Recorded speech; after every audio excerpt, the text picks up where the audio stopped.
قاضی اعجاز مالکی نے، شیخ عبدالحق محدث دہلوی نے، دیگر بزرگ جو سیرت نگار گزرے انہوں نے لکھا ہے کہ نبی پاک صلی اللہ علیہ وسلم کے اندر 100 مردوں سے زیادہ طاقت تھی. 100 مردوں سے زیادہ طاقت. اب جو بات کہنے لگا ہوں، جو نتیجہ دینے لگا ہوں، اس پر خاص توجہ آپ فرمائیں گے. ذرا فکری طور پر، نظریاتی طور پر ایک چیز کو سمجھیے. ہم سمجھتے ہیں کہ جوان لڑکا ہے جی، جو مرضی کرے، عمر ہے جی. آپ ذرا بات پر غور کیجئے گا کہ حضور صلی اللہ علیہ وسلم میں طاقت 100 مردوں سے زیادہ ہے اور حیا کواری لڑکیوں سے بھی زیادہ ہے. ذرا اس بات کا تقابلی جائزہ کیجئے گا کہ طاقت 100 مرد سے زیادہ ہے لیکن حیا کواری لڑکی سے بھی زیادہ ہے.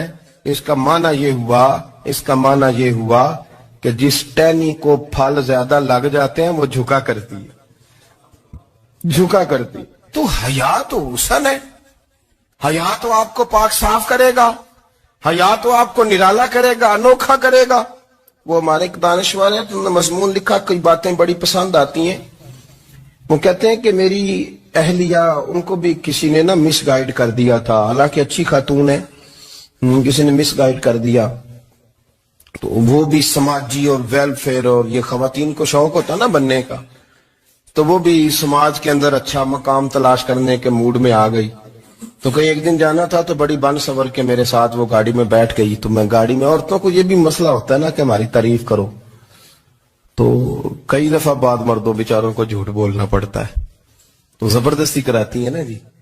تو اس میں گنجائش بھی دی ہے شریعت نے گنجائش دی ہے کہ کبھی بیوی کو راضی کرنے کے لیے خلاف واقعہ بات کرنی پڑے تو کر لینی چاہیے.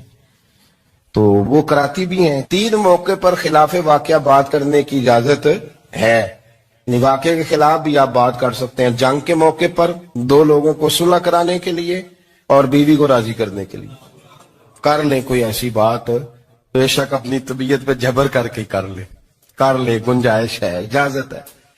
تو وہ کہتے ہیں جب وہ گاڑی میں میرے ساتھ بیٹھی بن سور کے، وہ تقاضا کرنے لگی کہ میں نے بڑے اچھے کپڑے پہنے ہیں پر آپ نے توجہ نہیں کرائی.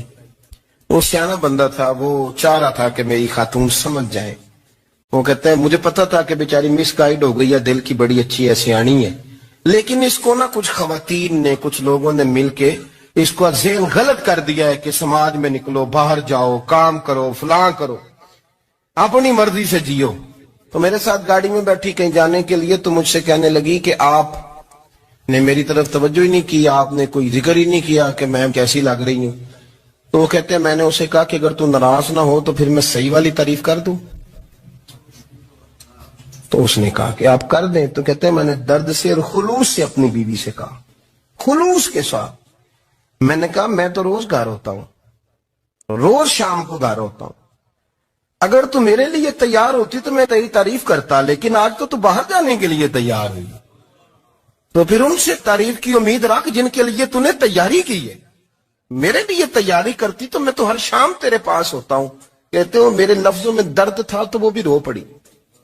اور کہنے لگی آپ گاڑی روک دیں، مجھے باہر جا کے کسی کو راضی نہیں کرنا، میں نے اسے راضی کرنا ہے جس کو رب کریم نے میرا شوہر بنایا ہے اور میرے لیے منتخب کیا ہے میرے ماں باپ کو. میں واپس لوٹتی ہوں. یہ ایک پہلو ہے سلگتا ہوا، اس کو سمجھا جائے.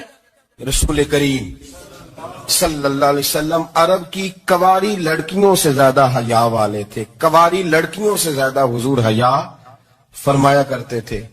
جب خانہ کعبہ کی مکہ شریف میں تعمیر ہو رہی تھی نا، اہل عرب اس کو تعمیر کر رہے تھے، تو نبی پاک صلی اللہ علیہ وسلم اپنے چچا حضرت عباس کے ساتھ خانہ کعبہ کی تعریف میں مصروف تھے. تو عرب کے لوگ چونکہ لمبا کرتا پہنتے تھے پیروں تک، تو نیچے اگر کسی وقت کوئی چیز نہیں بھی ہوتی تھی تو کسی کو وہ نظر نہیں آتی تھی، کیونکہ پردہ رہتا تھا، لمبا کرتا پہنا ہوا ہوتا تھا.